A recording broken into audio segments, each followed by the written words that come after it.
Karina, baby, look. See the doggy in the background? That's Sherpa. He loves me and I love him. He's such a good dog and he's so handsome. We absolutely love him. He's so good. Ooh, okay, so the 30th, we have a scary year. And let's take a nice slow look at all these little monsters on this page.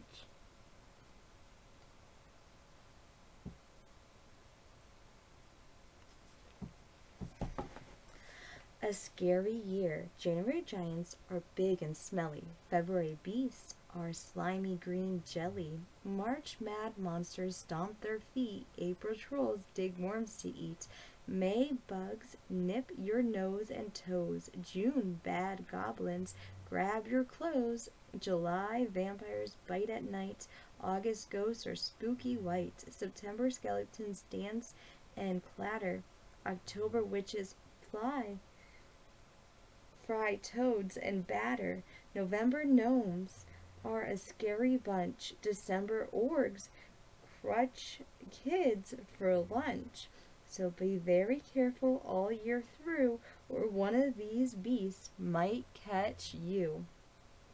So once again, we have giants, beasts, February beast slips slimed green jelly, so they're just beasts. So giants, beasts, monsters, trolls, bugs, goblins, vampires, ghosts, skeleton, witches, gnomes, and orgs.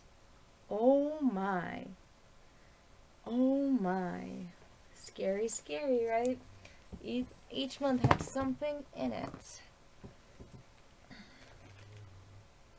Alright, baby cakes. Today is Sinbad, right?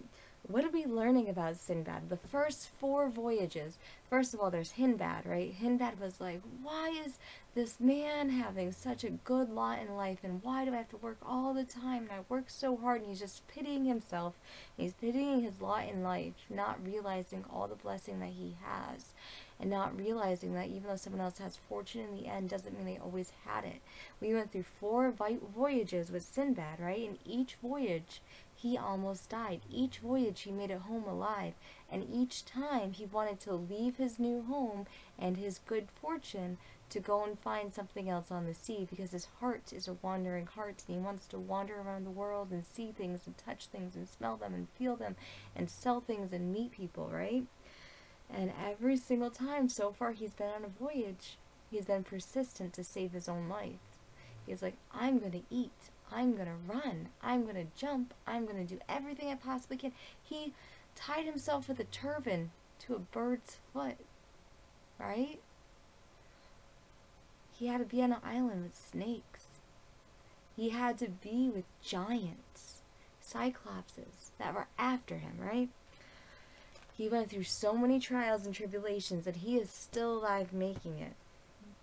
And he is now giving Sinbad 100 pieces of gold each time he sits down and listens to one of his voyages.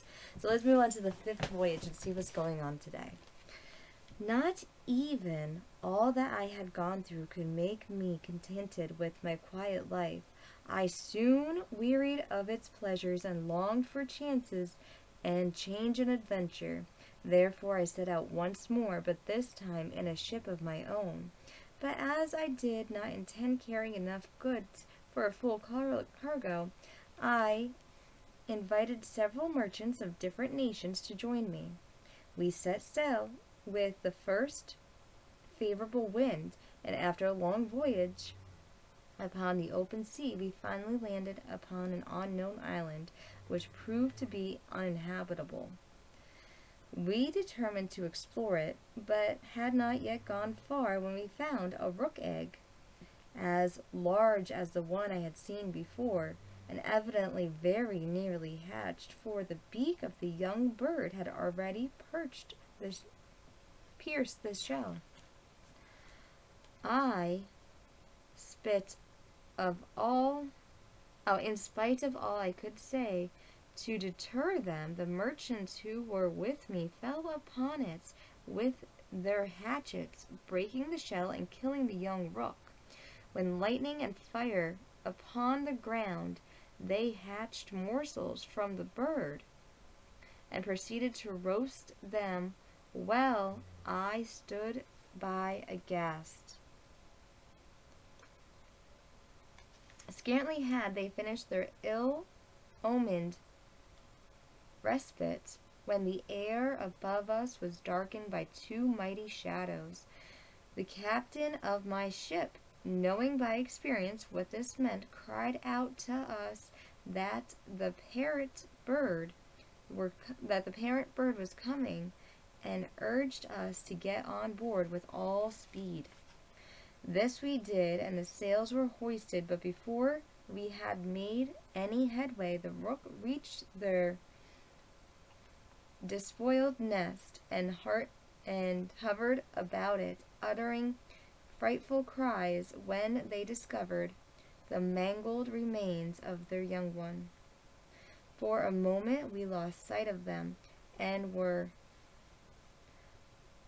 flattering ourselves that we had escaped, when they reappeared and soared into the air directly over our vessel, and we saw that each held in its claws an enormous rock ready to crush us.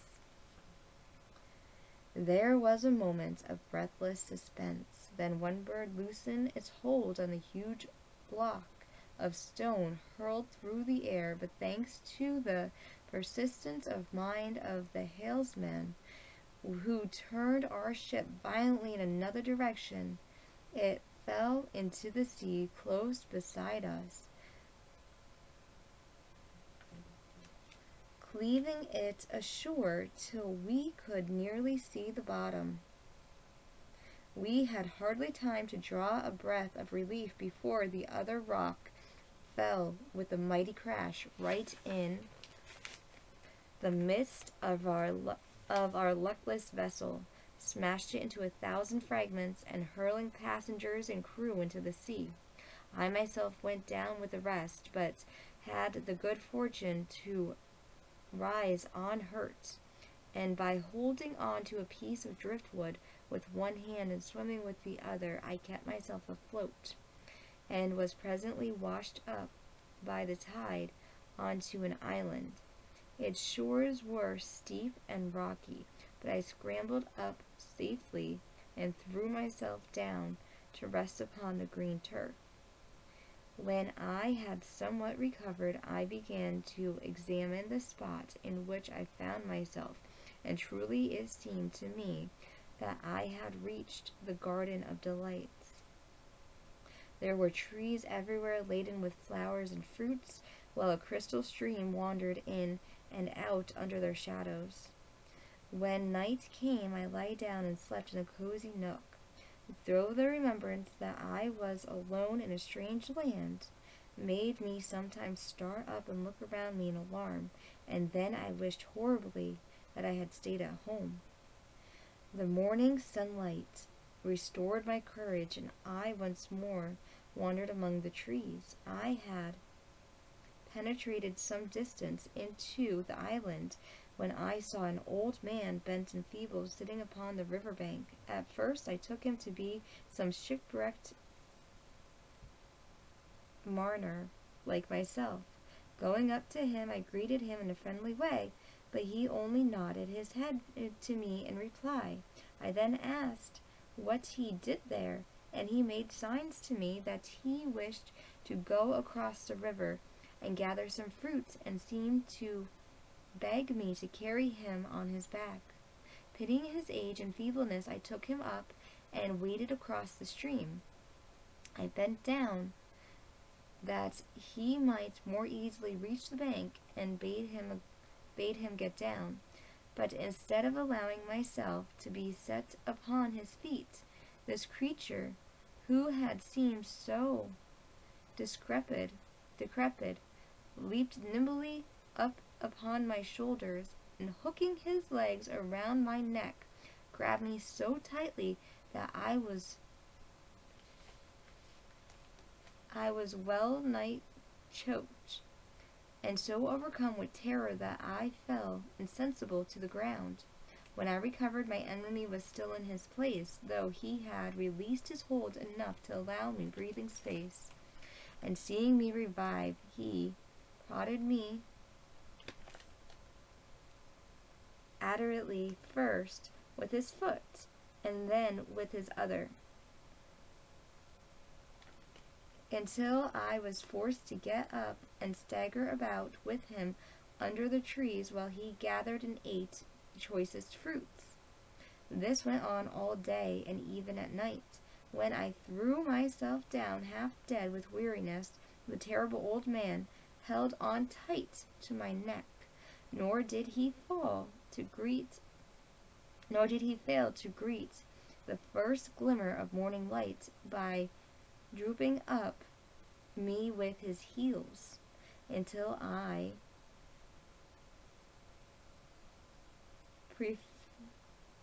perforced awake and resembled my dreary march with rage and bitterness in my heart. It happened one day that I had passed a tree under which lay several dry gourds. Catching one up, I amused myself with scooping out its contents and pressing into it the juices of several branches of the lands until it carries to stray far away from his comrades. After we had talked for a while,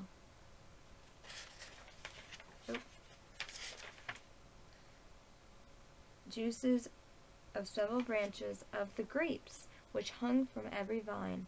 When it was full, I left it propped in the fork of the tree, and a few days later, carrying the hateful old man that way, I snatched at the gourd as I passed it, and had the satisfaction of a draught of excellent wine, so good and refreshing that I even forgot of my distasteful burden, and began to sing and caper. The old monster was not slow to perceive the effects which my draught had produced, and that I carried him more lightly than usual, and he stretched out his skinny hand and seized the gourd, first tasting the contents cautiously, then drained it to the very last drop. The wine was strong, and the gourd captious, so he also began to sing after a fashion. Soon I had delight of feeling the iron grips of the goblin's legs unclasped, and with one vigorous effort I threw him to the ground, from which he did not move again. I was so delighted to have at last got rid of this old man that I ran leaping and bouncing down the seashore, where, by the greatest good luck, I met with some miners who had anchored off the island to enjoy the delicious fruits and to renew their supply of water. They heard the story of my escape with amazement, saying, "You fell into the hands of the old man of the sea, and it is a misery that he did not strangle you as he has everyone else upon whose shoulders he had managed to perch himself. This island is well known as the sense of his evil deeds, and no merchant or sailor who," look at, there he is, drinking the gourd,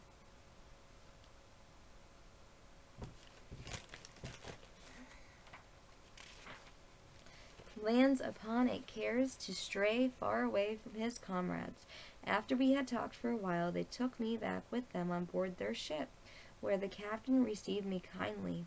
We soon set sail, and after several days reached the large and prosperous-looking town, where all the houses were built of stone. Here we anchored, and one of the merchants, who had been very friendly to me on the way, took me ashore with him, and showed me the lodging set apart from strange merchants.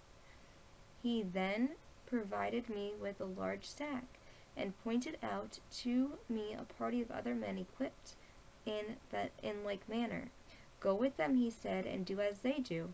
but beware of losing sight of them, for if you stray, your life will be in danger. I set out with the new companions and soon learned that the object of our expedition was to fill our sacks with coconuts.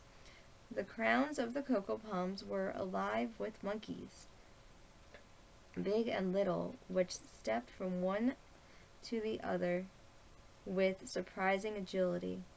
Seeming to be curious about us and disturbed at our appearance, I was at first surprised when my companions, after collecting stones, began to throw them at the lively creatures, which seemed to me quite harmless, but very soon I saw the reason of it, and joined them heartily, for the monkeys, annoyed and wishing to pay us back in our own coin, began to tear the nuts from the trees, and cast them at us with angry gestures. So after a little labor on our part, our sacks was filled with the fruit which we could not otherwise have obtained.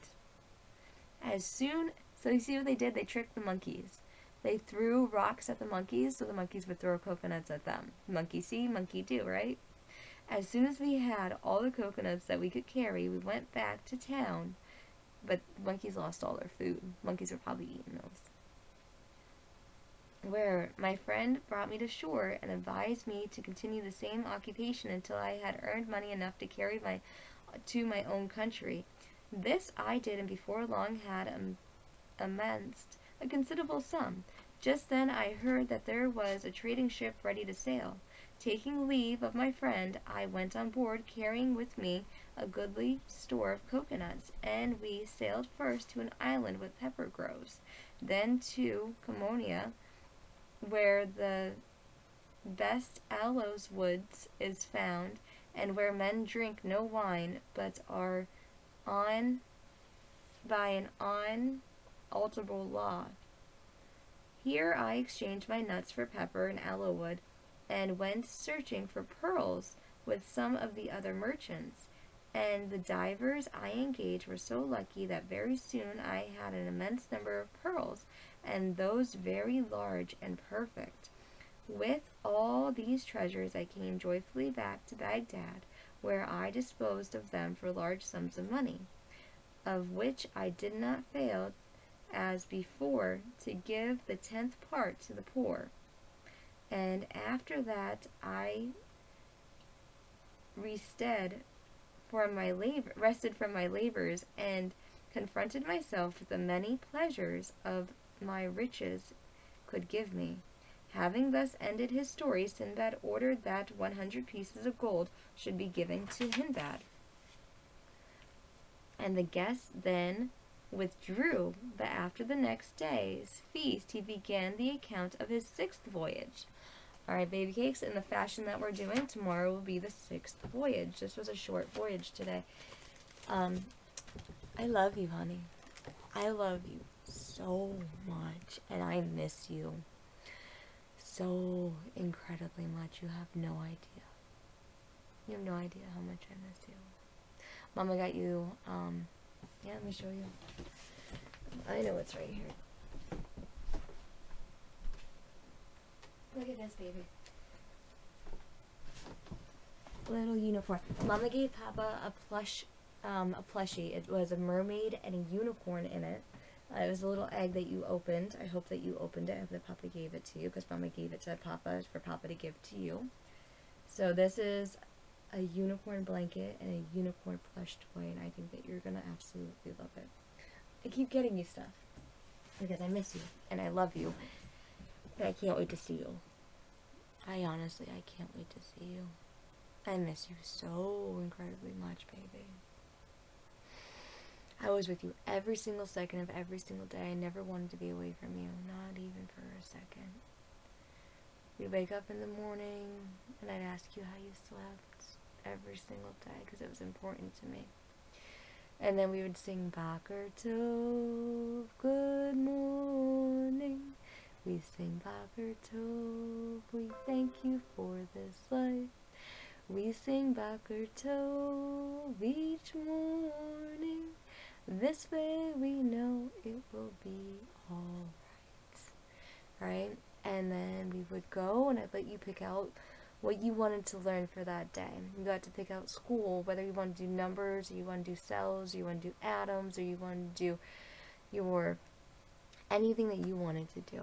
We did shapes, we did sizes, we did opposites, we did everything. We did the compass rose, we did the puzzle piece, the map game, we did the ABCs of the universe, which is the periodic table of elements. We did anything that you wanted to do, right? That's what we did. And then we go out to eat, and then we go to a story time, we go to a play date, we'd go back out to eat, and we'd go to another activity. Sometimes we go to a movie in the park, sometimes we go to the library, sometimes we go and watch a movie at the library, sometimes we just sit down and read books together, and we go home, we do school, got to pick out what you wanted, we do bathtub time, and then Mama would read you stories. I'd let you pick out 5 storybooks that you wanted, and then I'd read you also storybooks from Your Baby Can Read and Your Baby Can Discover, because it was important to me. Your education is the most important thing in the world to me. I want you to be able to choose what you want to be when you get older. I know you want to be a doctor, and that might be what you want to be. That's perfect. I can't decide for you what you want to be. You have to decide for yourself because you're your own person. I love you, and I miss you so incredibly much, though. I miss you. Let's do... Oh, say, oh, playmates, come out and play with me, and bring your dollies 3, climb up my apple tree, shout down my rain barrel, slide down my cellar door, and we'll be jolly friends forevermore, more. It was a sunny day, she could not go out to play. She said with tearful eyes, my dolly's got the flu. Boo hoo hoo hoo hoo hoo. I ain't got no rain barrel, I ain't got no cellar door, but we'll be jolly friends forevermore, more. Oh, baby, I love you. Let's do Lila Tove, honey. Lila Tove, and good night to you. Lila Tove, may your dreams come true. We sing Lila Tove, may Israel protect you throughout the night until we reach the morning light. I love you, and I miss you, and I can't wait to see you. Like Papa always used to say, Mama's Papa's sun, Papa's my moon, and you are a rainbow baby, and no matter what, both always love you. I love you.